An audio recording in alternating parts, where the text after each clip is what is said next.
Di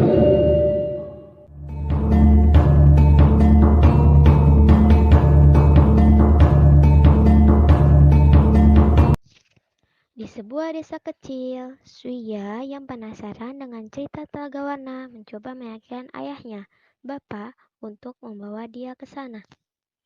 Ayah, tolonglah bawa aku ke Telaga Warna. Aku penasaran apa itu para prajurit benar. Apa yang kamu cari di sana? Telaga itu hanya cerita rakyat yang tidak bisa dibuktikan. Tapi gue pernah melihat dengan mata kepala sendiri. Tolonglah ya bawa aku ke sana. Baiklah, ayah akan membawa ke sana. Tapi jangan berharap berlebihan ya.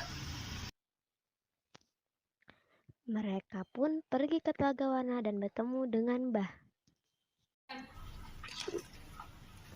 Kamu datang kembali untuk melihat Telaga Warna ya? Sudah aku bilang kan, Telaga Warna itu nyata. Bah, boleh tolong ceritakan kembali Telaga Warna itu gimana? Tentu saja. Zaman dahulu kala, ada seorang raja yang memiliki permaisuri namun belum dikaruniai. Kakang Prabu, apa yang sedang terjadi? Mengapa ada gerangan apa kakang terlihat begitu bersedih? Jika kakang bersedia, tindak apa yang kakang buktikan? Dinda, kakak baik-baik saja. Kakak hanya perlu distraksi sejenak. Kiranya setelah keseharian ada hal yang ingin Kanda sampaikan dalam kebenaran hati. Sudah 10 tahun kita berumah tangga, namun ada yang merasa berkurang setelah dalam kehidupan kita. Apakah gerangan itu Kanda? Kali memiliki keturunan untuk meneruskan tata kerajaan. Karena umur Kanda tidak muda lagi. Dinda sudah sering banyak bertanya kepada para istri pejabat dan para bayawan. Bagaimana cara menghasilkan keturunan dengan cepat? Dinda sudah melakukan semua saran yang telah mereka berikan. Akan tetapi, Dinda tidak mendapatkan hasil yang didapatkan. Lalu apa yang kita lakukan, Dinda? Tidak seharusnya kita bosan untuk berusaha dan berdoa kepada Yang Maha Kuasa. Sudah semuanya kita lakukan. Namun seharusnya ada hal usaha yang kita lakukan. Coba minta saran kepada Patih dan para penghuni istana. Siapa tahu kita dapat memiliki saran yang baik untuk kita lakukan. Tolong panggilkan Patih. Raja Ratu, ini sang Patih. Ada berbagi pembelajaran saya. Setiap tiba-tiba, apa kalian sedang sama penting? Sudah tidak ada kepentingan darurat. Ini hanyalah masalah kecil saja. Tapi kalau dibiarkan begitu saja, ini berdampak besar bagi kerajaan ini. Maaf Dinda, saya tidak paham maksudnya. Maksud saya adalah saya belum memiliki keturunan dari perkawinan Ratu Purbamana. Ini berdampak besar bagi kelangsungan kerajaan ini. Kenapa Dinda? Namun masalah seperti ini tidak bisa dilakukan dengan ramalan yang semata. Kakang Pati, ya sudah kamu ketahui, saya sudah mulai tua. Lama-kelamaan kerajaan ini saya tidak bisa mengurus lagi. Tetapi putra yang saya dambakan belum ada. Oleh karena itu, apa yang saya lakukan agar Gusti Maha Agung memberiku putra mahkota. Ampun Gusti Prabu, saya tidak bisa mengasih pendapat yang lebih bagus. Hamba hanya menyarankan agar Gusti Prabu meminta saran kepada para ahli nujum. Mungkin mereka bisa mencari jalan keluar untuk masalah kesulitan ini. Terima kasih Kakang Pati. Ambu Nujum, kemarilah, aku menginginkan nasihat kamu. Baiklah, Gusti Prabu.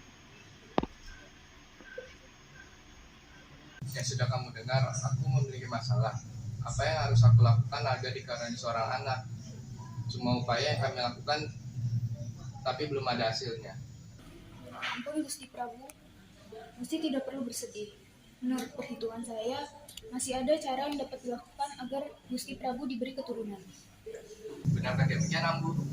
Betul Gusti Prabu, tapi syaratnya cukup berat. Syarat yang hamba maksud harus dibayarkan sendiri oleh Gusti Prabu, tidak boleh diwakilkan. Apakah syaratnya, Ambu? Begini Gusti, apa Gusti masih ingat ketika berburu di Gunung Mas beberapa tahun lalu? Berapa banyak rusa yang Gusti panah hingga tewas? Aku lupa, Ambu. Lagi pula, apa hubungannya dengan masalah yang aku hadapi? Ampun Gusti, ini ada hubungannya. Gusti ingat, dulu hamba pernah mengingatkan agar sang Prabu tidak berburu di Gunung Mas. Gunung Mas sebenarnya merupakan bukit terlarang untuk berburu. Namun Gusti Prabu sudah terlanjur melanggar larangan itu. Ketahuilah Gusti, bahwa setiap rusa yang tewas oleh panah Gusti Prabu sebenarnya merupakan simbol hilangnya calon keturunan Gusti Prabu. Begitulah menurut petunjuk yang hamba peroleh.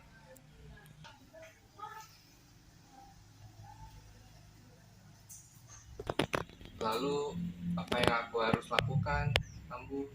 Apakah aku masih diberi kesempatan untuk menebus dosa yang telah aku lakukan? Seperti yang sudah saya sampaikan tadi, Prabu, masih ada kesempatan bagi Gusti Prabu untuk memperoleh pengampunan dari Sang Pencipta. Bagaimana itu caranya, Ambu? Gusti Prabu harus kembali ke Gunung Mas. Di sana nanti ada sebuah gua kecil di kaki bukit. Letaknya di dekat pohon besar. Gusti Prabu harus bersemadi di sana. Baiklah, Ambu. Kapan harus aku lakukan? Gusti Prabu dapat memulai persemadian saat bulan purnama tiba. Dalam persemadian, Gusti tidak boleh mengenakan busana keprabuan. Mesti mengenakan pakaian rakyat jelata. Meski sulit, Gusti harus berangkat di tengah malam tanpa diketahui oleh siapapun.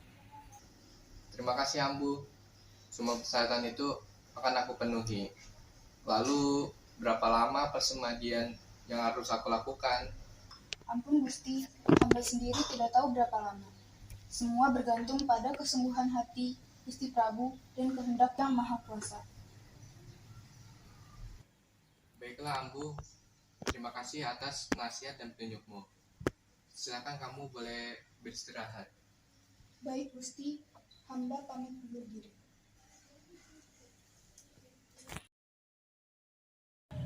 Seperti yang sudah didengar tadi, apakah kakak diizinkan untuk pergi ke Gunung Mas untuk menebus kesalahan?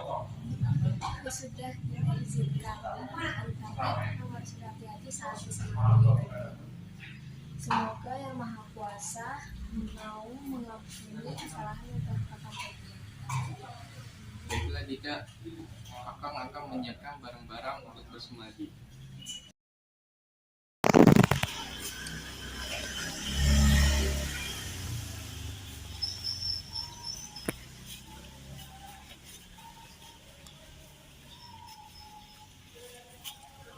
Hai Kobra, maafkan aku jika mengganggumu. Aku tidak sempat mengganggumu. Sang Prabu, batalkan niatmu, kembalilah ke istana. Jangan teruskan niatmu, aku tidak mau melihatmu mati sia-sia. Hai Kobra, jangan halangi langkahku. Aku tidak bermaksud mengusik. Tidak, kau izinkan atau tidak? Aku akan meneruskan niatku. Baiklah, kalau memang tidak mau diingatkan, lebih baik kau kumangsa sendiri.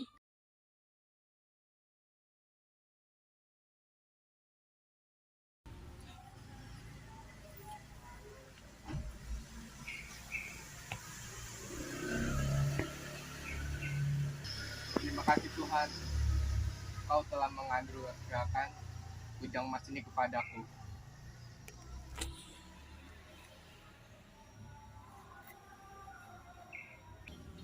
Bawalah kujang itu, gunakan jika kau mengalami kesulitan. Baiklah, akan aku turutin nasihatmu. Terima kasih. Prabu Swarnalaya sambil melangkah untuk melanjutkan perjalanannya. Pelan-pelan ia mulai melangkah. Beberapa kali Prabu Swarnalaya keluar masuk hutan. Beberapa kali pula ia menaiki dan menuruni perbukitan. Menjelang malam sampailah ia di sebuah bukit yang sangat tinggi. Para pengelana dan pemburu yang sering datang ke tempat itu menyebutkan sebagai Gunung Mas. Di ambang senja, Prabu Swarnalaya telah sampai di tempat yang dimaksud oleh ahli nujum istana. Tempat itu berupa sebuah gua kecil di lereng bukit. Di atasnya terdapat sebuah pohon besar. Karena terlindung oleh sebuah pohon yang rindang, gua itu tampak teduh dan sejuk. Di depannya tampak hamparan tumbuhan yang hijau dengan perpohonan yang seolah tertata berjajar. Setelah merasa yakin bahwa tempat itulah yang ditunjuk ahli nujum istana, Prabu Swarnalaya pun masuk ke dalam gua.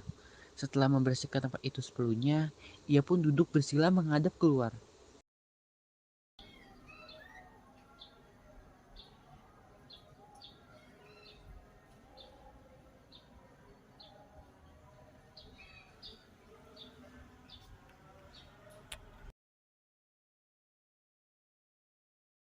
Hari pertama dalam persemadiannya, Prabu Swarnalaya tidak mengalami hal apapun. Semua berjalan lancar, begitu pula hari kedua.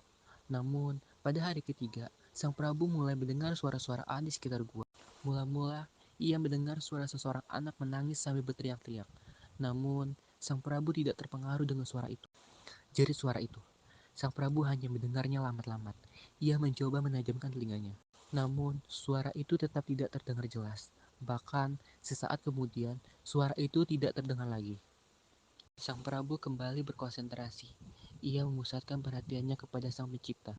Melalui doa-doa yang diucapkannya, ia mencoba berkomunikasi dengan Sang Pencipta. Meski tak berjawab, ia terus berdoa kepadanya. Ia ingin Sang Pencipta mengabulkan keinginannya. Malam itu pun, suara-suara aneh itu terdengar pada tengah malam. Kali ini, yang ia dengar juga suara anak-anak. Walaupun suara itu mengganggunya, ia tetap mencoba berkonsentrasi. Pada hari kelima, Sang Prabu merasakan hawa dingin yang merasuk ke sekujur tubuhnya. Malam itu, ia didatangi ratusan ekor binatang. Binatang yang lain pun berusaha menggigitnya. Namun, Sang Prabu tetap tidak tergoyahkan dari persemadiannya. Karena tidak berhasil menggoyahkan pertapaan Prabu Swarnalaya, satu persatu binatang itu pun pergi. Kini tinggal satu ekor lagi yang berusaha mengusiknya. Wahai Raja Hutan, mengapa kau menggangguku? Aku kan tidak mengganggumu. Kisana, ketahuilah bahwa pertapaanmu ini telah menyebabkan hawa panas pada seluruh penghuni hutan. Karena itu, hentikanlah pertapaanmu. Tidak, aku tidak akan berhenti sebelum cita-citaku terkabulkan oleh Sang Pencipta. Kalau begitu, rasakanlah gigi taringku ini. Prabu dan harimau pun terlibat dalam persaingan yang sengit. Harimau pun kalah, kemudian Prabu melanjutkan pertapaannya. Anakku, bangunlah. Anakku, bangunlah. Bukalah matamu. Ampun Ayahanda, Ananda ini sangat menderita. Anakku, Tolonglah Ayahanda. penderitaan apa yang kau alami? Seperti yang Ayahanda ketahui, Ananda ini sudah lama berkeluarga. Namun belum Jadi, dikaruniai itu seorang anak. alasanmu berada di tempat ini.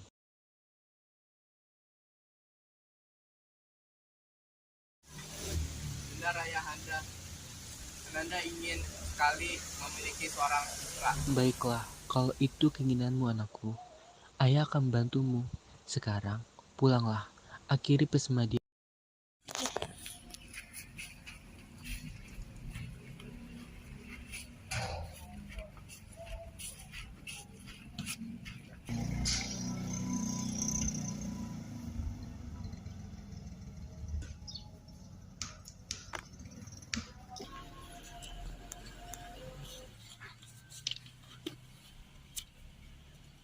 Kang Prabu, kenapa baru pulang? Kan kau lama sekali. Apa yang terjadi di persemadian? Apakah Kakang baik-baik saja atau ada yang terluka? Sudahlah Dinda, jangan khawatir lagi. Kakak kan sudah pulang. Coba lihat, kakak kan baik-baik saja kan? Syukurlah. Jika berkenan, apakah Kakang ingin menceritakan semua hal yang terjadi di persemadian? Oh tentu saja. Mari kita duduk dulu. Nanti kakak akan ceritakan.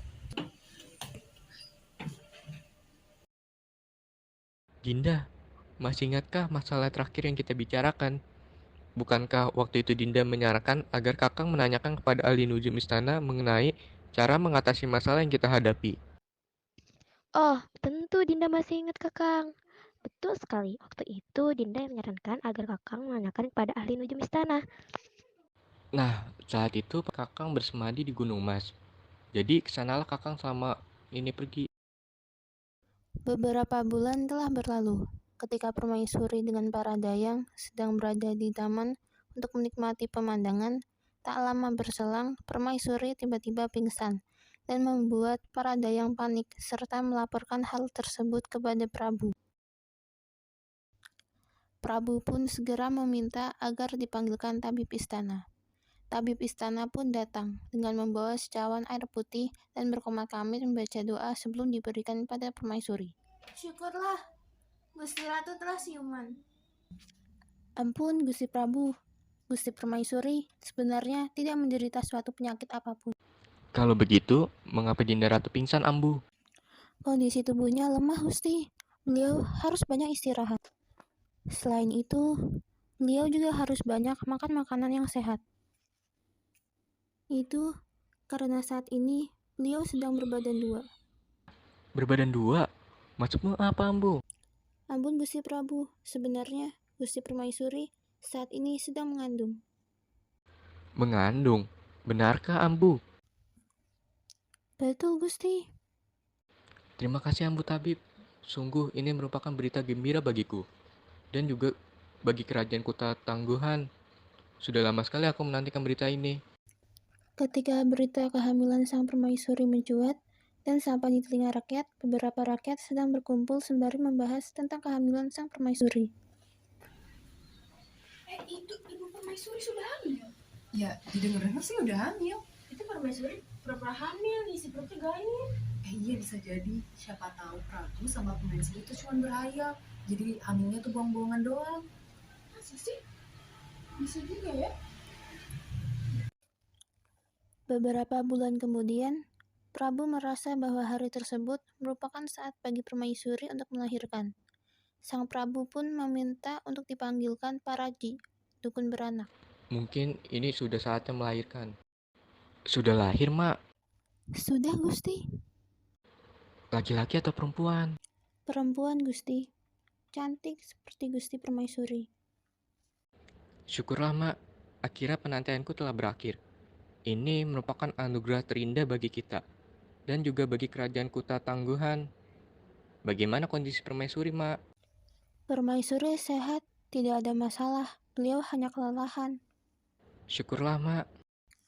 Dengan adanya berita kelahiran sang putri, akhirnya para rakyat percaya dan memutuskan untuk membawa kado untuk sang putri. Ampun Baginda Raja dan Ratu, kami izin masuk.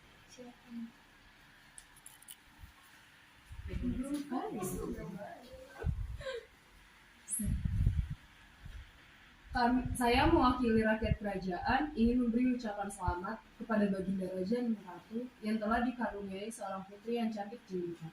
Sebenarnya, bertahun-tahun kami rakyat kerajaan dilanda kegelisahan juga karena Raja dan Ratu belum dikaruniai seorang anak. Namun akhirnya sekarang Raja dan Ratu telah memiliki anak. Kami rakyat kerajaan sangat berbahagia. Saya mewakili rakyat kerajaan membawa hadiah-hadiah ini untuk sang putri. Semoga hadiah ini disukai oleh sang putri.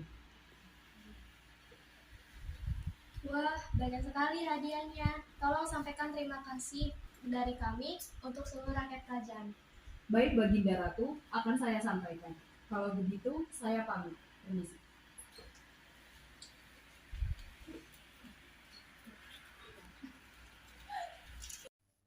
Bertahun-tahun berlalu, Putri Dewi Kuncung beranjak dewasa. Iya, Nak.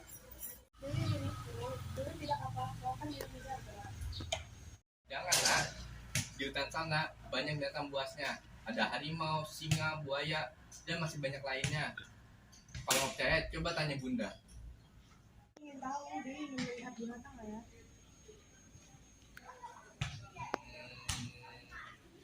Bagaimana ini, Dinda? Coba kau bujuk anak kita agar mengurungkan niatnya. Ampun kakak, Dina sudah berusaha untuk membujuknya untuk tidak ikut berburu. Akan tetapi anak kita tetap ingin ikut kakak untuk berburu. Bahkan dia sudah mengasih tahu Dinda beberapa hari sebelumnya. Lalu bagaimana? Apakah aku harus mengajak berburu di hutan?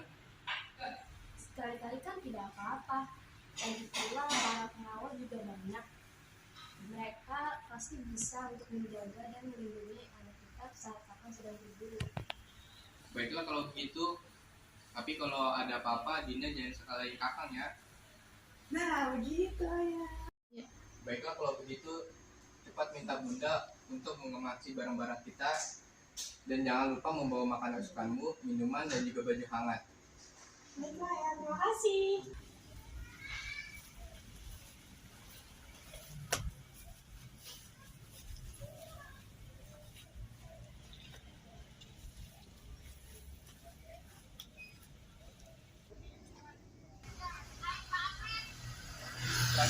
Siap, Gusti Prabu. Sejauh ini kebenaran.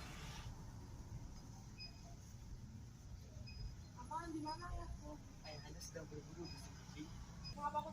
Ayahanda pesan Gusti Putri tetap ada di sini di perkemahan. Siapa yang melihat binatang? Kalau ingat binatang, keluarlah. Siapa yang terang-terang? Siapa yang melihat duluan? Jangan, Gusti Putri. Lu berbahaya. Kalau keluar nanti paman dihukum oleh Ayahanda Prabu. Gusti Prabu celaka. Ada apa prajurit? Apa yang sedang terjadi? Gusti Putri Sang Prabu. Ia diculik kera besar dan dibawa naik ke atas pohon. Apa? Bagaimana itu bisa terjadi? Kami sudah menjaganya Sang Prabu, tapi tanpa sepengetahuan kami, dia diam-diam keluar dari kemah. Pada saat itulah Gusti Putri diculik. Ayah, tolong aku. Sabar ya nak, ayah akan segera menurunkanmu. Jangan bergerak-gerak terus, nanti jatuh. Prajurit, panggil Sang Prabu kemudian. Ada yang punya usul bagaimana cara mengambil putriku? Lanjutnya. Ampun, Sang Prabu. Bagaimana kalau kera itu kita panah saja? Usul sang prajurit. Sembarangan kamu. Bagaimana kalau putriku terkena panah atau jatuh dari pohon setinggi itu? Gusti Prabu, kera itu kan biasanya suka makan buah-buahan. Bagaimana kalau buah-buahan yang kita bawa kita tukarkan dengan Gusti Putri? Mudah-mudahan kera itu sedang lapar dan mau turun untuk menyerahkan Gusti Putri. Usul prajurit itu. Bagus juga usulmu. Coba kalian ambil buah-buahan yang kita bawa. Setelah menerima bungkusan buah-buahan itu, Sang Prabu segera membukanya dan memperlihatkan kepada kera besar yang menculik putrinya tersebut. Kera besar itu pun melotot melihat buah-buahan yang diacung-acungkan oleh Sang Prabu. Beberapa saat kemudian, kera itu bergerak turun sambil membopong sang putri. Pada akhirnya, sang putri berhasil diselamatkan. Putri Dewi Kuncung yang tumbuh sangat cantik, sangat senang setelah mendapat persetujuan dari ayahnya untuk mengadakan pesta ulang tahunnya yang ke-17 bersama rakyat kerajaan. Ayah, Dewi ingin sekali mengadakan pesta ulang tahun yang ke-17 tahun, kata sang Dewi kepada Prabu. Ayah tidak keberatan sama sekali, kata sang Prabu. Sang Prabu pun pergi menemui perajin emas untuk membuatkan emas bagi sang tuan putri ketika pesta ulang tahunnya.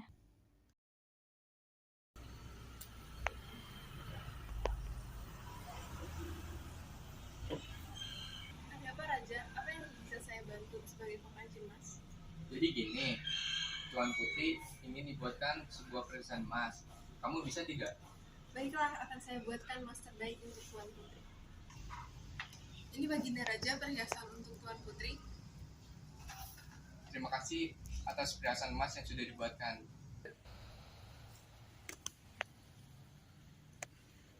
Wahai Gusti Prabu, kami bawakan hadiah untuk Putri Dewi. Mohon diterima.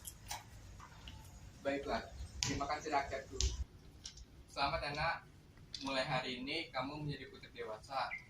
Oleh karena itu, belajarlah kamu menjadi dewasa.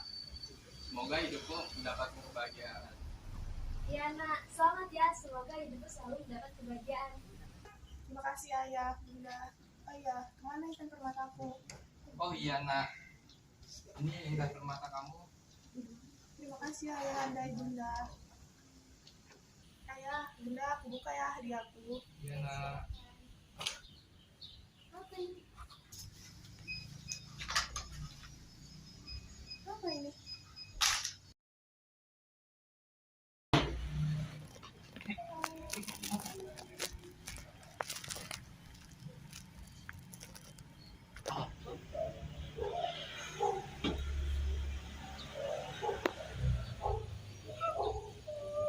Suasana pesta pun mendadak menjadi gempar.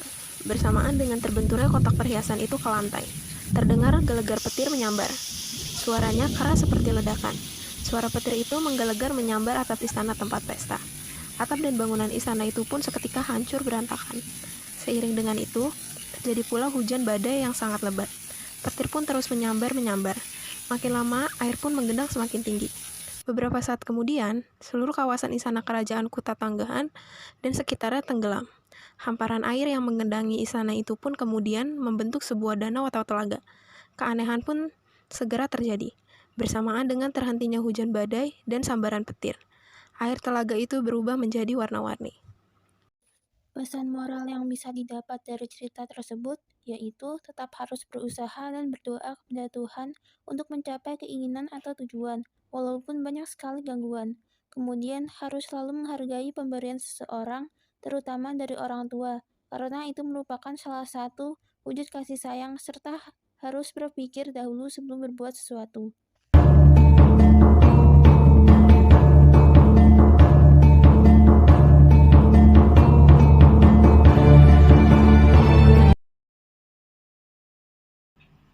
Apa yang bisa kamu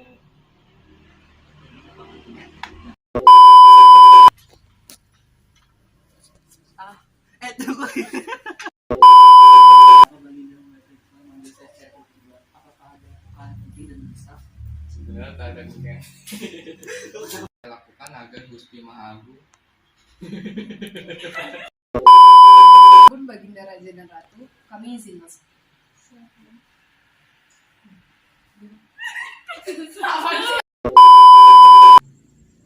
ampun ayahanda itu kaget gua astagfirullahaladzim Ya Allah kita baru tahu itu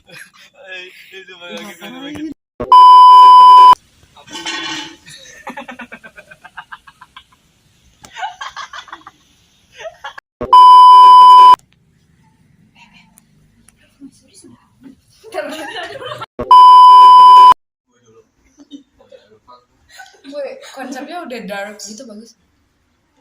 1, 2, 3. tapi Dewi tidak boleh nakal ya. Iya. Berburu itu bisa berhari-hari. Emang Dewi tidak takut sama hewan? Tidak kayak Dewi. Tidak nakal.